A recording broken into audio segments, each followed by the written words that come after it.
Hello, everybody, and welcome to a quick JoyClicks breakdown. If you know anything on the channel, you know that I'm Christian Buckley, the host of the JoyClicks Gamescast.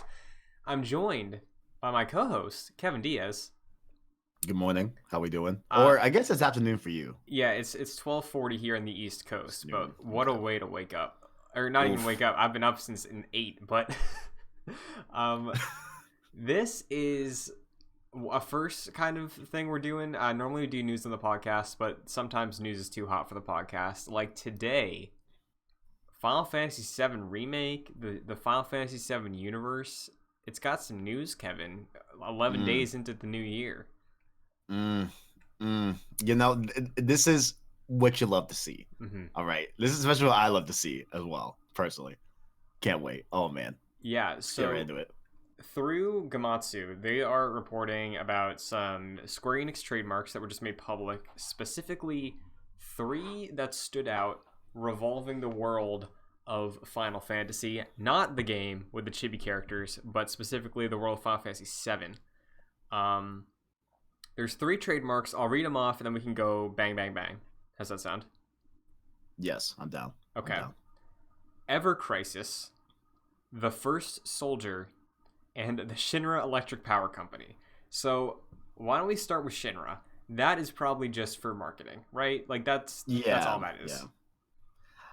Why did I just think do you remember the lab puzzles in the Spider-Man? I don't know why I'm thinking wait, what were you trying to think? Wait, what were you trying to say? 'Cause I don't think we were going down the same road. Oh, But I was okay. thinking what if it's some weird puzzle game or something? Because I don't know if they would call the Shinra Electric Power Company some sort of JRPG, or maybe they would. I don't know. Mm-hmm. I think this one out of the bunch is likely to be the most niche or unique game or whatever this is, or it could be just license the name, obviously, because it's a part of Final Fantasy VII, or something like that. Mm-hmm.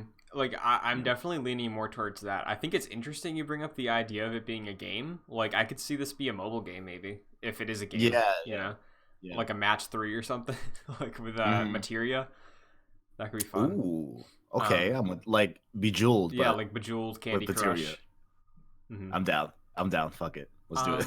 So there's a world where I think it's that. I do think more specifically though for that, it's probably just like how Lucasfilm has to trademark the First Order. They're gonna have to re-up that at some point, Right. Yeah, that's probably most likely what it is, to be honest. Now, but the other two. yeah. So there's so much more interesting things. There's Ever Crisis and the First Soldier. So let's start with Ever Crisis, because if we talk Final Fantasy VII and we use the word crisis, for you, I know you automatically think of Crisis Core because you played that last year. I did indeed. And I also did ship a Vita straight from Japan. I think was it Japan or China? I forgot which one. Mm-hmm. But I shipped over a PSP. Yeah, I did do that. So this is the one that caught the eye the most. Mm-hmm. The First Soldier. We'll talk about that for sure. But Ever Crisis, and this article does reference a mobile game that I didn't play, and I don't think you can play right now. I don't think it's on the App Store. Mm-hmm. I don't know, but it's a mobile game called Before. Yeah, but Before Crisis, Final Fantasy VII. Before Crisis. I know Square Enix in the mid 2000s experimented with that. There's a Kingdom Hearts game. I think it was Kingdom Hearts Coded. It was a game you played on flip phones through text and stuff. So this is probably in that vein.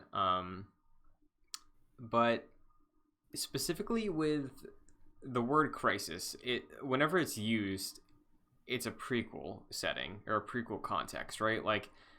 Before Crisis is talking about, I think, literally before Crisis Core. And Crisis Core itself is the prequel to Final Fantasy VII. Yes. Now, a lot of people, myself included, haven't experienced the story of Zack or Crisis Core. I know a couple things here and there about it just because of what I know from the original game and some discussions based on the remake. But do you think there's a world, realistically, where this trademark, Ever Crisis, is some sort of reimagining of Crisis Core, a remaster of Crisis Core, or what I think it might just be a movie to tell the story of Crisis Core. Oh, I really don't want a movie, bro. I no. Let's not put that energy out. I'll take anything Final Fantasy 7. So like if it's gonna be a movie, sure. I liked oh my god. Of course I'm about to say I like it, but I forgot the name of it. Advent Children, that was a cool thing. But I would love it if it was, just like knee jerk what I thought is what you were kind of alluding to as well, which was it being a remake to Final Fantasy 7 Crisis Core 587, but reimagined in terms of like the same way the remake is in right now, where like there are events that happen, but it's definitely altered and changed, and like not to be too spoilery, but it's fundamentally changing, I think, the story going forward as well. So if it like that's what I'm thinking, like, because there's so much. Oh damn, like, okay, I think you'll understand when I say this, right? I think that Ever Crisis could take place in the same timeline as FF7 Remake. Okay. You know what I'm saying? Yeah. Like, yeah. So like, I think that's what we're going with. So the idea would be the way Final Fantasy VII Remake is a reimagining of the original. This would be a reimagining of Crisis Core for this, like, new look at the universe. Yes. Okay. Yeah. Yeah, I think that's a possibility for sure, because it does seem like very minor spoilers for 7 Remake.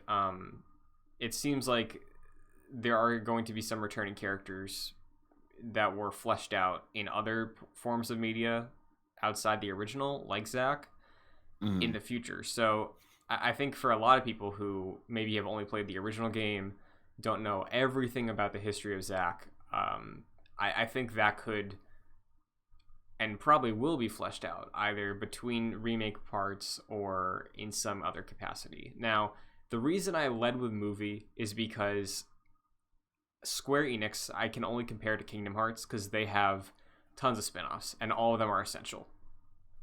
The way Square handled some of the Kingdom Hearts spin-offs was interesting because in the all-in-one collection, right, like the Kingdom Hearts games that are all available on the PlayStation 4, there are PSP games, DS games, a couple things like that. There's a PSP game that was just up-resed and ported and playable in that collection.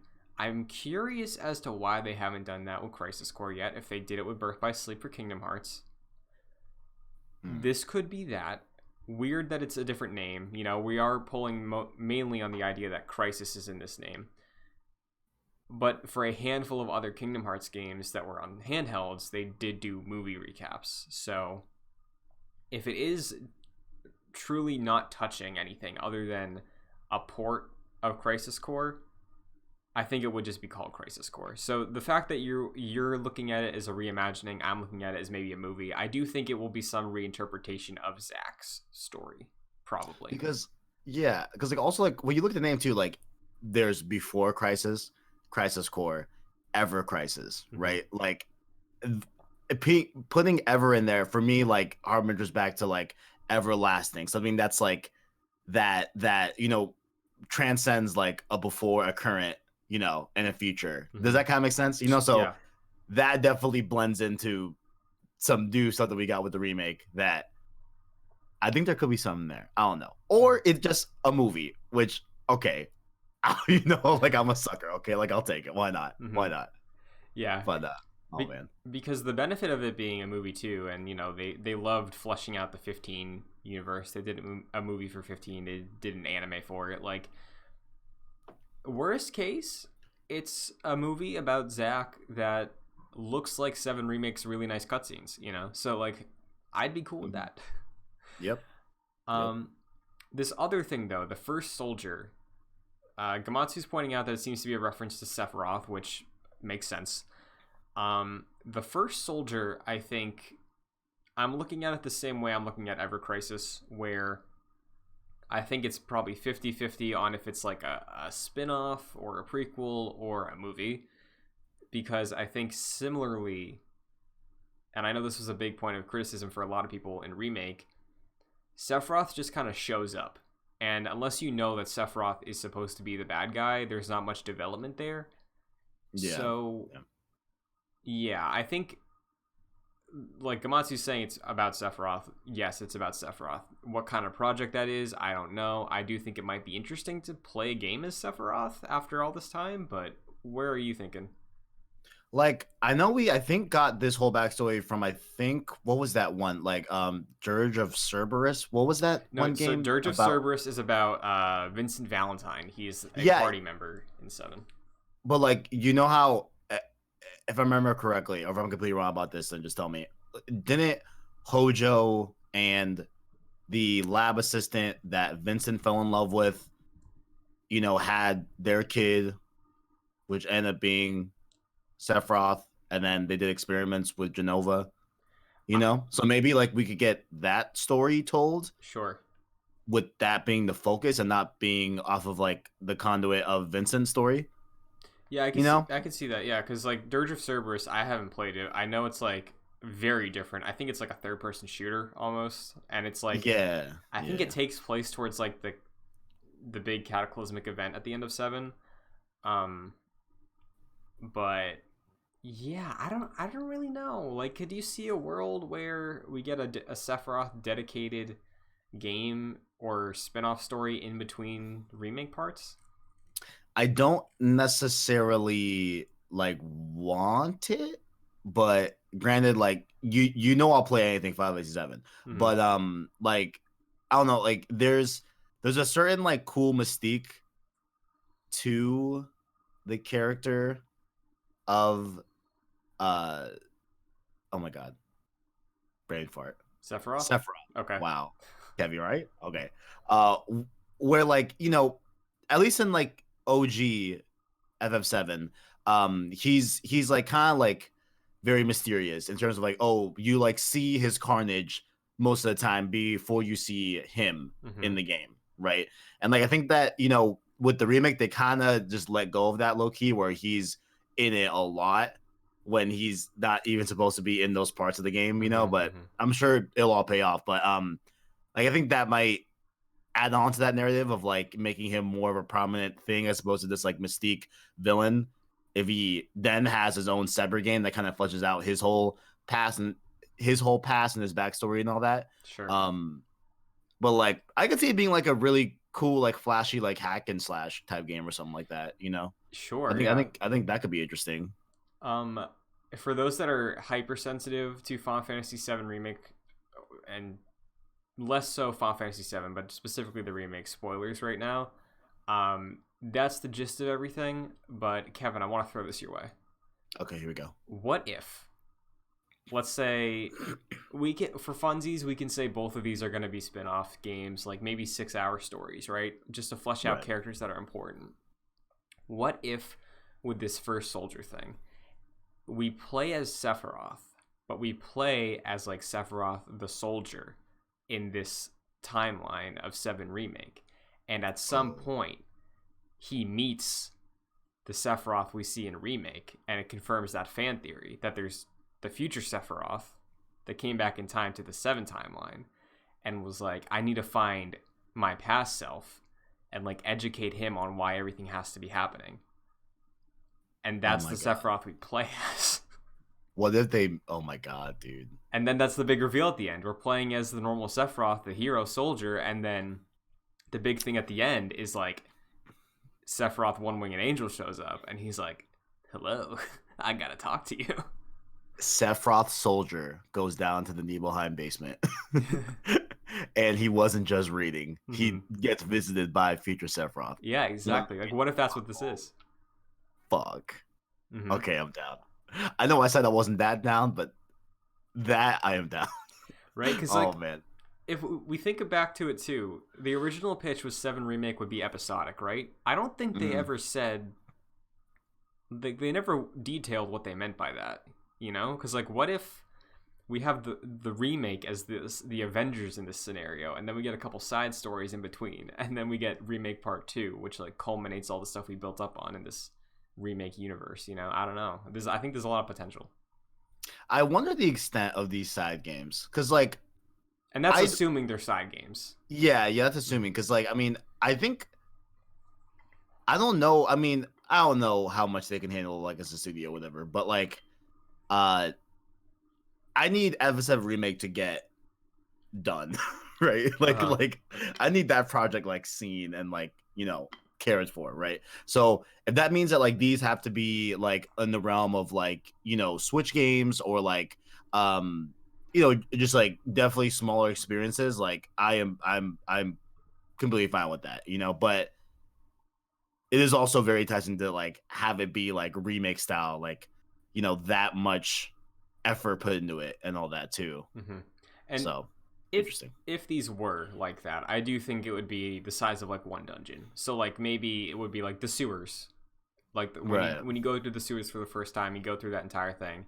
That's the length of one of these like hypothetical spin-offs. But yeah, regardless, I guess keep your eyes peeled in the future for Ever Crisis, The First Soldier, and anything involving Shinra, because Square Enix wants to keep those things locked down based on these trademarks. But I think that's all there is to mine from this little content news update on Final Fantasy VII Remake.